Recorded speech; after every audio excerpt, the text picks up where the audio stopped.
I'm Cindy Rowland, and I'm pleased to facilitate this panel on emerging innovations in research and practice.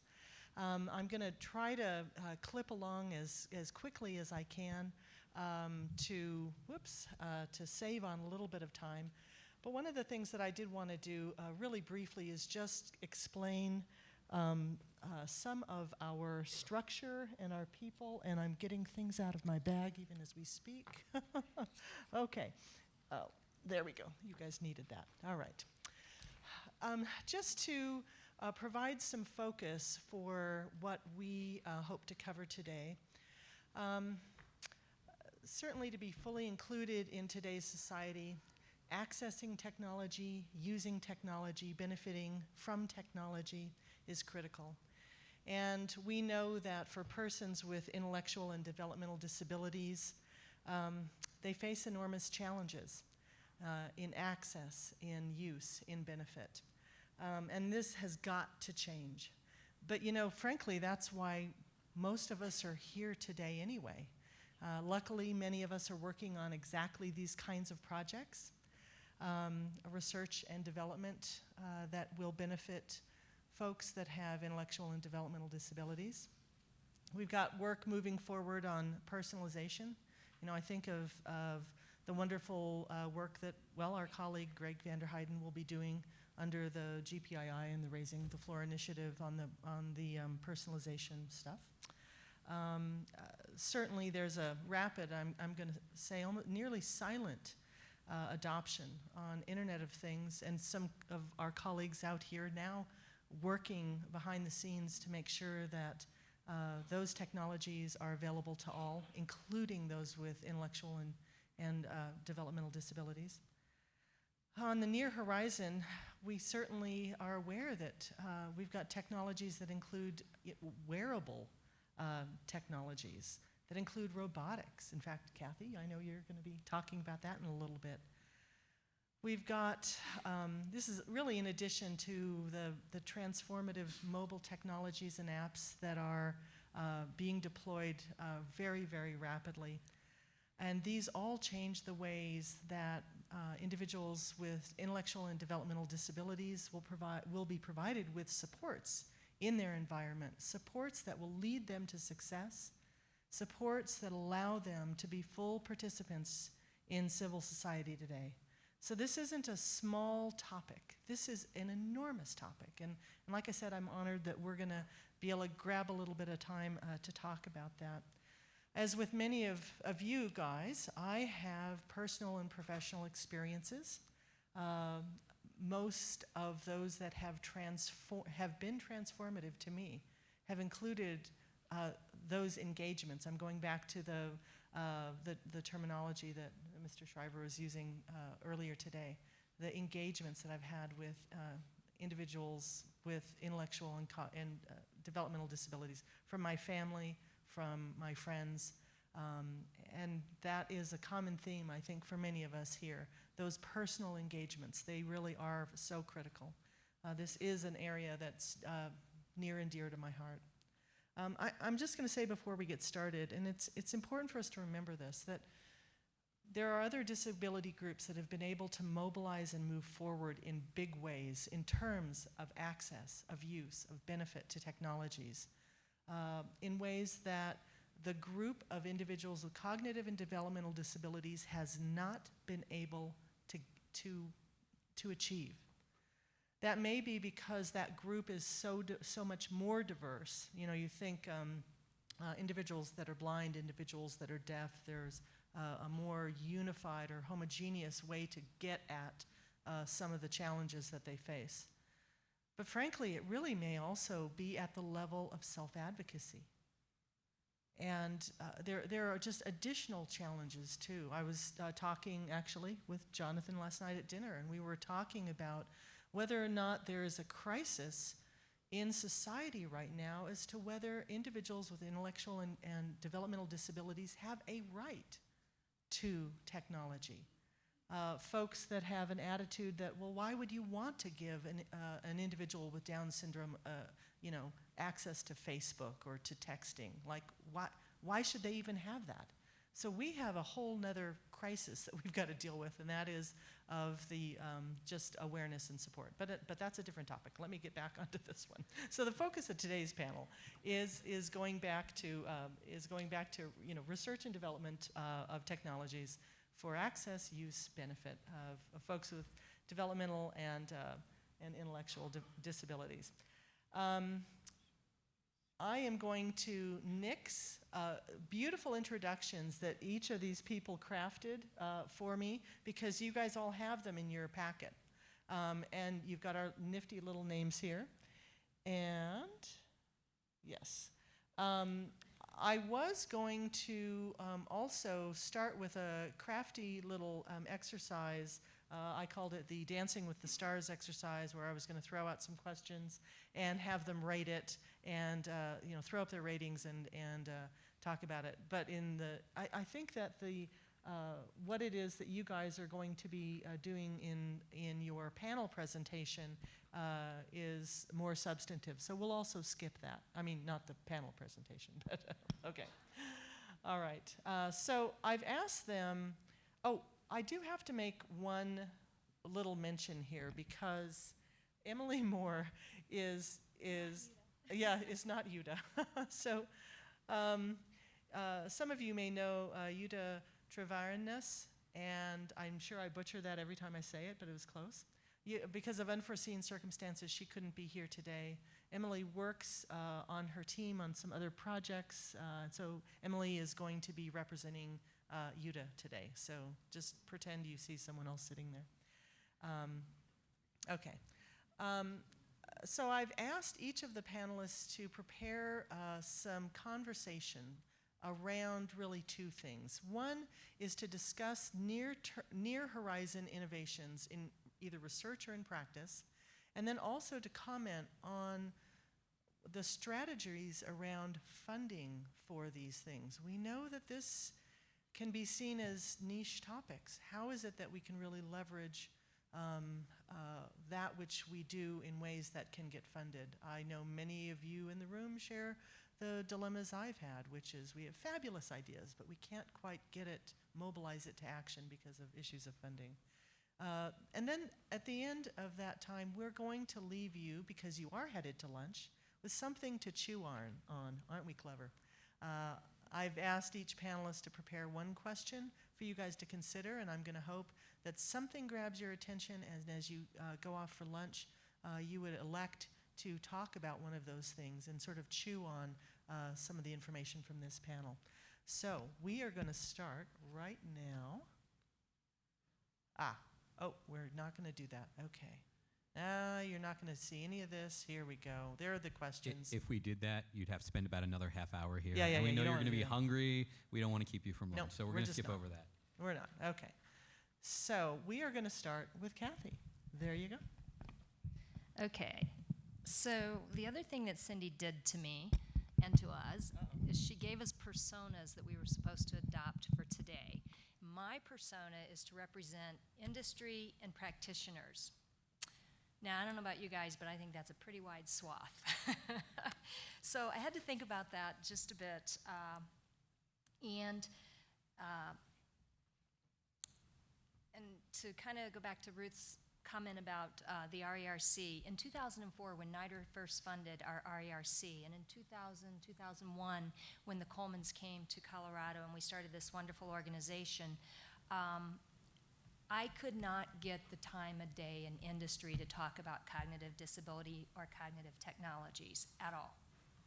So there was such a great leap of faith here to see what we could do to make things happen. And the technology, quite frankly, wasn't really there. If you think back to 2004, there were cool things happening, but it wasn't really there. We didn't have an Internet of Things. You know, we didn't have the sensor technology. We didn't have the things that we have today.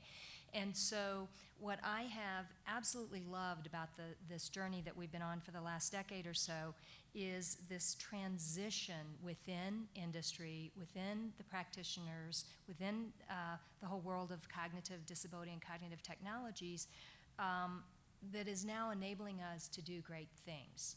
And it's really fun. But I also feel like we're on the cusp of even better, wonderful, more wonderful things. And so one of the things that I have learned, and I'll give an example, when you represent, the thought of industry, you're looking at the small AT dedicated assistive technology type industries, partners, and you're also looking at the Medtronics of the world. You're looking at Google, you're looking at this whole range, and it's very interesting to see how that all plays out as you think through these things. So the topic of promise, where I've been really driven over the last few years, is recognizing that, as we all know, intellectual and developmental disabilities, traumatic brain injury, pick one, they are on a continuum, and it is a very complex array of functional characteristics that you might meet with someone that has this type of issue. And so I am very excited about what is going on in the world of activity monitoring. What I have learned, for example, when I meet with a Medtronic, which I did last week,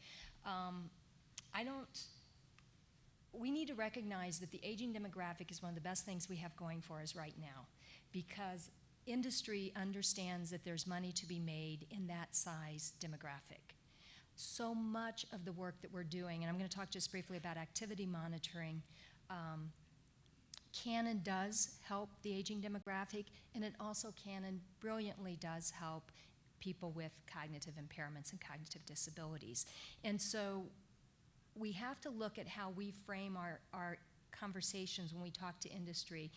They aren't in business necessarily to just do good. They are in business for a bottom line. And so we need to think about what is the return on investment that this industry partner might have if they pay attention to our research. What is it that we can offer them that makes them excited about this potential to get engaged in this area? And so one of the things that a colleague and I will actually be presenting at NIH next month is looking at activity monitoring, thinking about cloud analytics, thinking about big data. And yes, big data is not the solution for our populations writ large, but we have never taken advantage of big data analytics for people with cognitive disabilities. We have not done that, and we just now really have the capability to collect wide-scale data on functional characteristics, on performance, on behaviors, on what the caregivers are doing. We just visited I was just recently, 2 weeks ago, in a very beautiful national chain memory care facility for adults with dementia. They are using really cool technology. They are collecting data. They're very concerned about what their practitioners are doing, along with what their clients are doing. And there's a lot that we can learn from this that we don't know anything about. And I think that this is a really exciting time to see where the technology is. The thing that I was also asked to talk a little bit about is the funding structure and the models for this.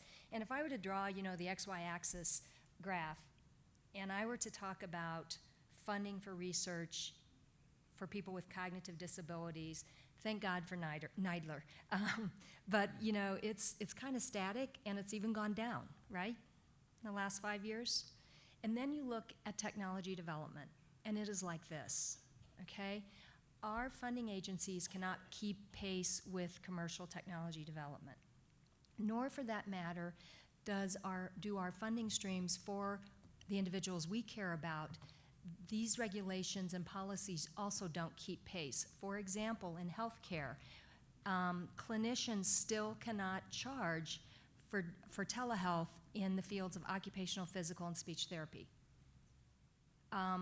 So we have to look at funding streams from a wide range of areas and issues. And first and foremost, not only do our customers, in this case, typically not live the life of Riley, in other words, they aren't typically high net worth individuals, the practitioners that would love to provide these services don't necessarily have a funding stream to cover the cost of their provision of these services. So that's a funding model that just doesn't work. Our Medicare, Medicaid policy has not kept pace with technology. So if there's something that our group can do is to begin to push and to educate around these issues and these barriers for funding of the technology and of the services that must go along with them. And further, when we look at university research, and I spend a lot of time looking at that, we are turning out brilliant engineers and brilliant clinicians all over North America and the world. What we haven't done so well yet is to prepare the faculty of this generation that need to teach these new practitioners how to integrate technology into their practice and into the lives of the people that they're serving. And so this also is a huge barrier. For our engineering programs, we need to think about the human factors component and how we can help our young engineers learn about disability in an effective way. And it goes beyond just this typical, this is how you research and develop a product, but how do they use and take advantage of the knowledge that exists in the community today. And that's something we're trying to work at here at CU. And I'm getting my minute thing, so I will hush shortly. So I want to make sure that I've covered as much as I could. But I also wanted to leave with something, you know, and we were supposed to rate how we think things are doing, and I was going to give it kind of a low score for today, and then to say in 10 years I expect it to be totally flipped because I see this massive push that we've never had. But I want to say with technology for people with cognitive disabilities, when it works, it is amazing, and it is such a neat thing to be there to see it happen. So I want to encourage you, if you haven't, you got to do it. It's a lot of fun. So thank you. Great. Thanks, Kathy. Okay. And good thing for us, you added your funding discussion right into your other points, so there you go.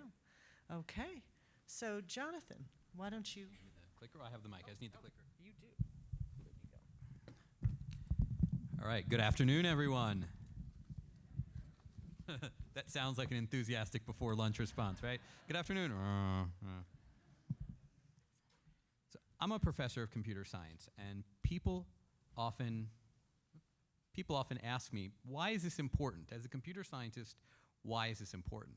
And I say, well, for people with cognitive disabilities, right, the right use of technology, designed properly, leads to employment and it leads to independent living, and that's why we should care. Yep. Sure. Yeah. What do we need, though, to reach this goal? Now, we talked earlier, Cindy mentioned that last night we had spoken a little bit about this, that sometimes people say, well, the barrier is we don't know how to design specifically to meet every cognitive disability. And they miss out that there's this barrier even earlier on. Because I do a lot of work in the blindness community, and generally people don't challenge the concept that someone who's blind should have technology, that you should train them in technology. People are generally saying, yeah, you should. But when you talk with groups about cognitive impairment and making sure that people with cognitive disabilities have technology and use technology, you sometimes are told, well, why? Why would you do that, right?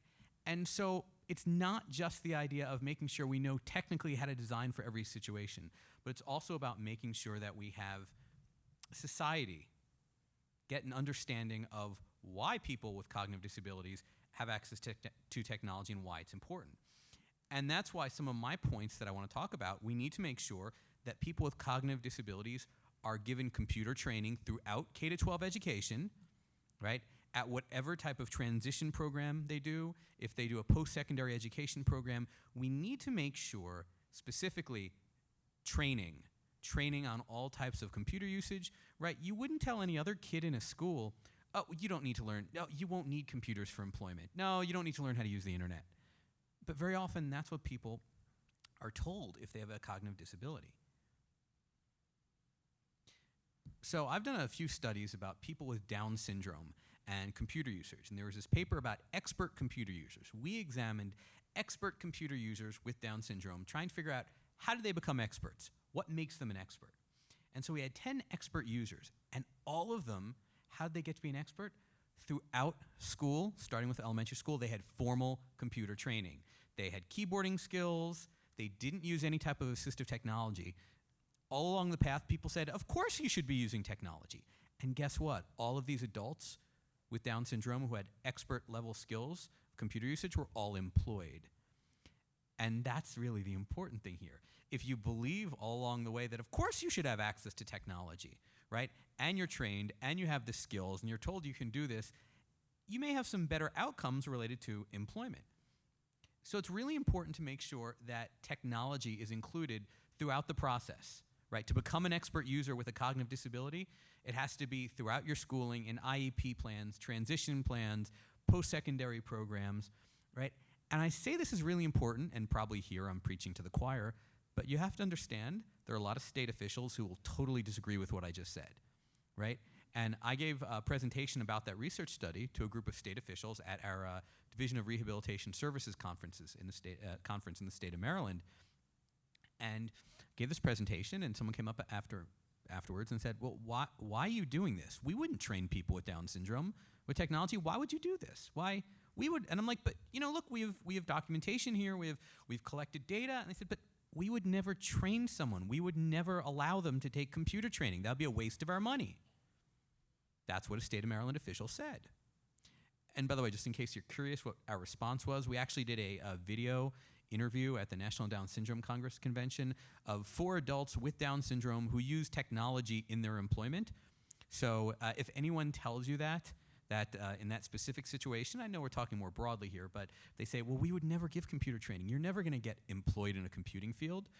Go to YouTube, search on my name, and you can find the panel of 4 adults with Down syndrome talking all about their computer usage and how technology is at the core of their employment, of their paid employment. So it's not only important to examine what specific interface aspects do we do to make sure that it'll work for someone with a cognitive disability, but it's also important to make sure that we are putting policies in place, that we are putting the right messages out there to make sure that people understand that this really is a need, right?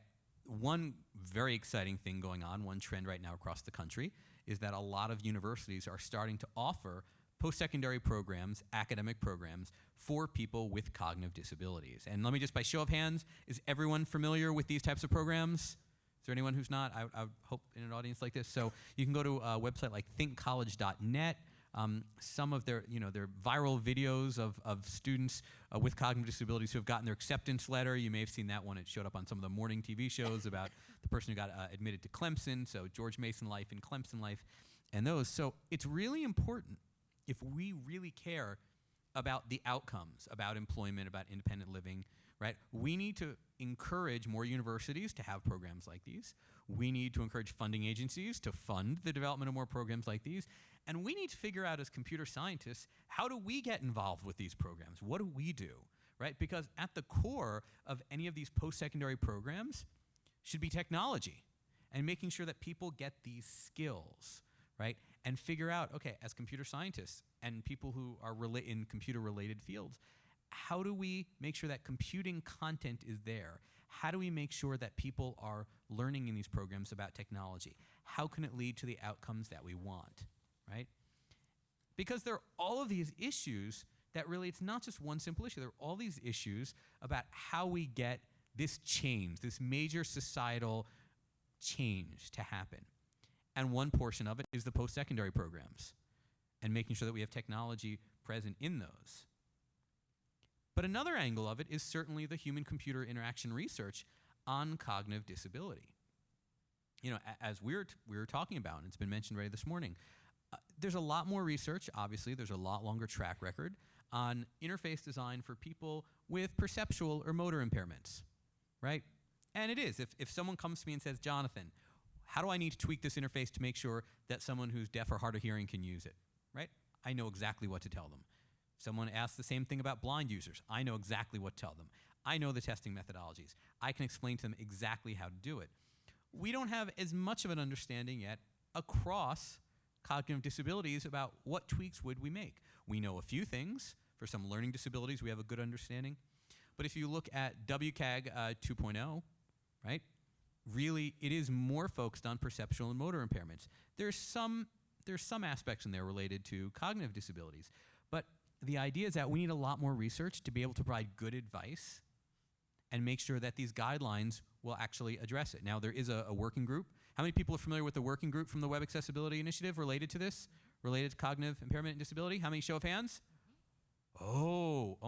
There's only like 6 or 7 people, and I think I know most of them. And Jonathan, yeah, there'll be a session. There's a session Lisa, this afternoon. are you in the room? Oh, she'll be She'll be virtual. virtual. Okay, so you definitely then you should make sure you take part in that session. So that's something that's being worked on, but we need to be honest about the fact that we really don't have as much research as we need to have a full understanding across cognitive disabilities. And as part of that, we also need to have a better understanding of research methodologies. As someone who studies research methodologies in HCI, in human-computer interaction, I'm often asked that, but I don't think you can do research with people with cognitive disabilities. And I say, no, wrong. Of course you can do research. By the way, there's a poster out there in the poster area about getting IRB approval for that. So you should take a look at that poster. That's not from my group, but it was a great poster. I enjoyed reading it this morning, right? But so you need to be very thoughtful and read as much as possible about how to do HCI research for people with cognitive disabilities. So for instance, there are moments where it's important to do an intervention, right? An intervention where if someone can't move any further, rather than say, our research is over, you have a method in place for saying, okay, we're gonna jump in, we're gonna help them move to the next step, and we're gonna document it really well, right? It's important to know that for some people with cognitive disabilities, they don't remember their passwords, they don't remember their email addresses, they're used to having them stored on the computer. So you need to plan ahead in your research and make sure that they bring them with them, right? It may be important to use real examples rather than often in research we use fake examples, you know, kind of like a test study, right? So there are a number of things, and I'm being given, can I just show you what I just got? I got the big 0 that I'm being told I'm out of time. So let me say, talk to me during lunch or the rest of the day if you want to know more about research methods. There's actually, in our research methods for human-computer interaction textbook, there's more information about research methods for people with cognitive disabilities, right? And in terms of funding, we want to make sure all this is done. At the end, you'll hear my question to chew on at lunch. Just be creative. Often, you know, people are told, oh, just don't do that research. It's logistically too hard. Be creative. There are always research methods. There are always research methods you can do for the population that you want to study. We can do this together. We just need everyone to understand that this is possible in terms of research, right? This is possible in terms of education, in terms of making sure that people get appropriate computing training. And we are the right people here in this room, because we care about these topics. We're the right people to make this happen. So let's go out and make this happen. Thank you, Jonathan. Okay. Okay, I love the 0 and then continue for another 2. I am an academic. Yeah, there's so much passion up here. We needed even more time. Well, Yuta/Emily, why don't you share what you see on the near horizon and where you see funding needs to be shifted, or we need to be considering different strategies for that. Hello, everyone. So yes, I am not Yuta. I'm Emily Moore. I'm the Director of Research and Accessibility at the PhET Interactive Simulations Project here at the University of Colorado Boulder. So we make math and science simulations for students from middle school all the way up to college level that are distributed around the world. And I've had the privilege of working with Yuta for the past couple years on a project related, it's a kind of a sub-project of the larger project that I'm going to be presenting about today. So mostly what I'm going to be talking about is actually echoing and elaborating on Jonathan's comments regarding challenges with research methods. And I'm going to contrast these with a potentially more promising approach. It's very sticky. Okay. So here are some common sentiments in current research practice. The confidence one has in a given result depends on the signal-to-noise ratio and the sample size. Ignore the outliers. Classify subjects by dependent variables.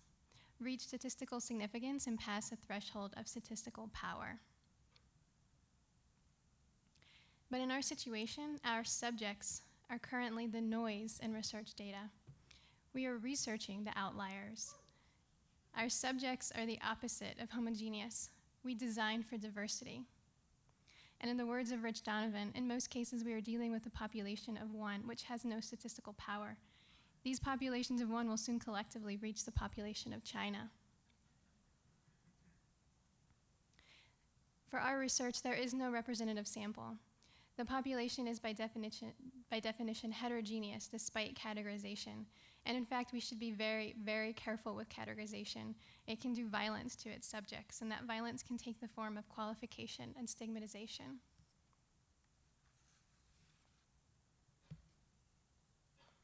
And issues of cognitive access need to be addressed rapidly, while the current timeline in current research can take far too long. By then, the world has changed, including delivery platforms and tools, the context, and even the goals, rendering results irrelevant.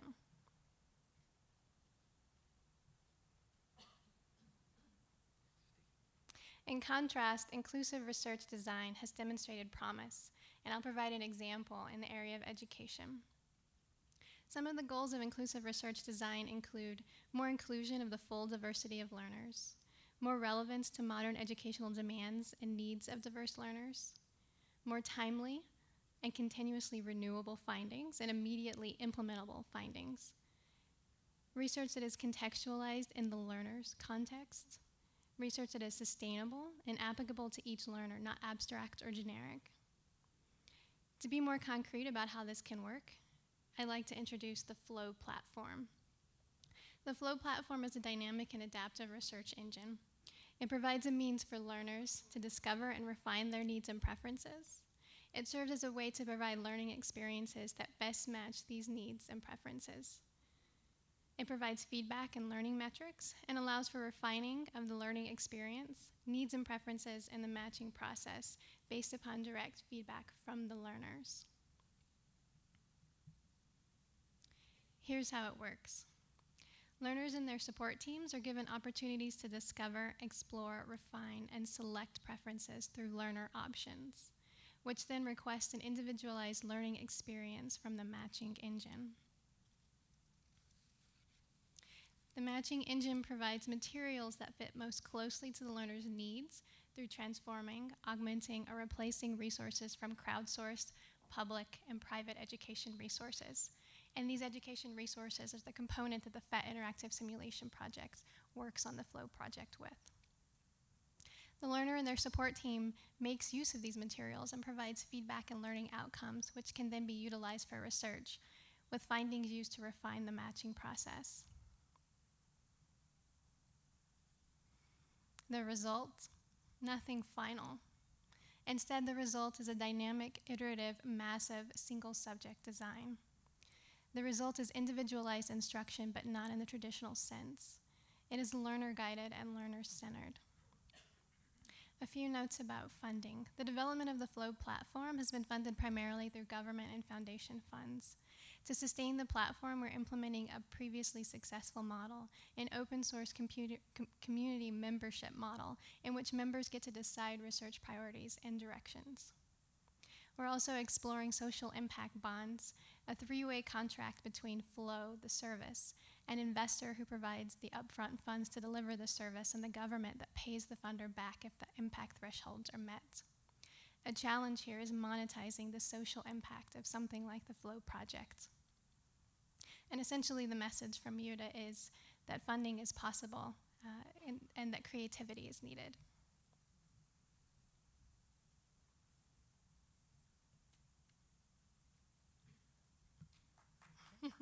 Almost done. Yeah. Ultimately, They want their lunch. yeah. They want their lunch. Wow. Yeah.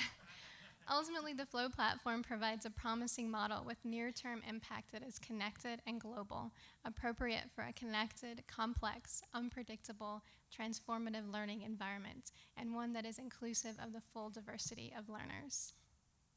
Great, thank you so much.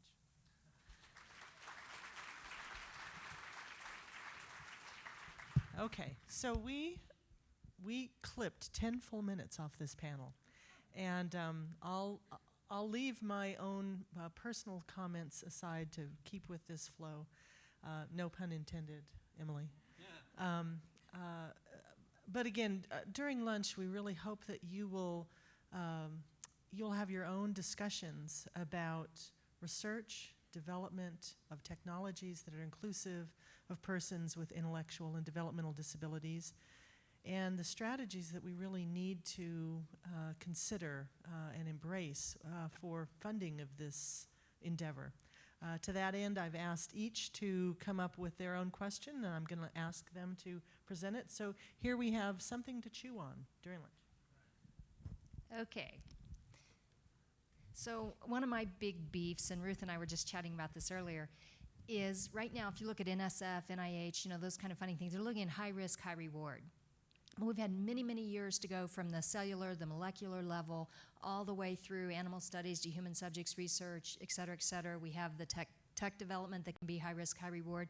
But when you're doing applied clinical research, it doesn't necessarily come across as high risk, high reward because we haven't had the opportunity, because the technology is changing so quickly, we haven't had the opportunity to necessarily catch up with where those funding streams are, and we desperately need this information in order to build a better widget. So talk about what you can do to convince federal agencies and other research funding agencies to look at the continuum of research and development for people with intellectual developmental disabilities, and not just the high risk, high reward as they perceive it. Okay. Click to the next one.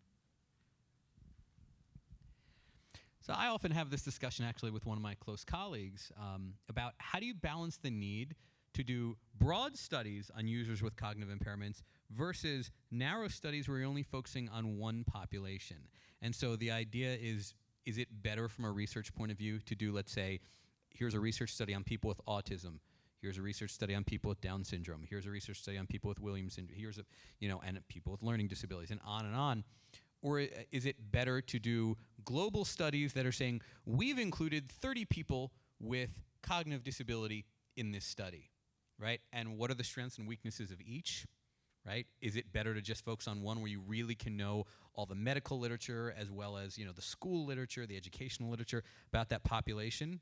I mean, I'll tell you personally, I think it's really hard to say, I'm really an expert about these 8 different types of cognitive disabilities, right?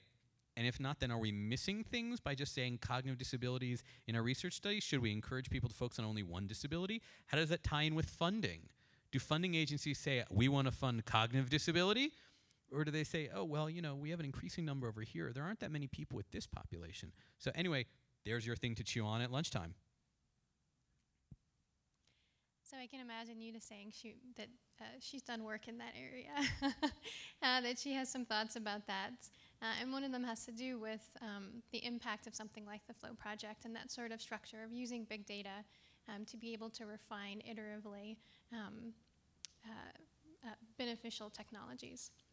So her question, yes, has a lot of text in it, but I think we can just skip to the bottom piece. Can emerging data analytics provide the key to research methods that are suitable for diversity and complexity and help us produce compelling evidence of impact and efficacy to support funding?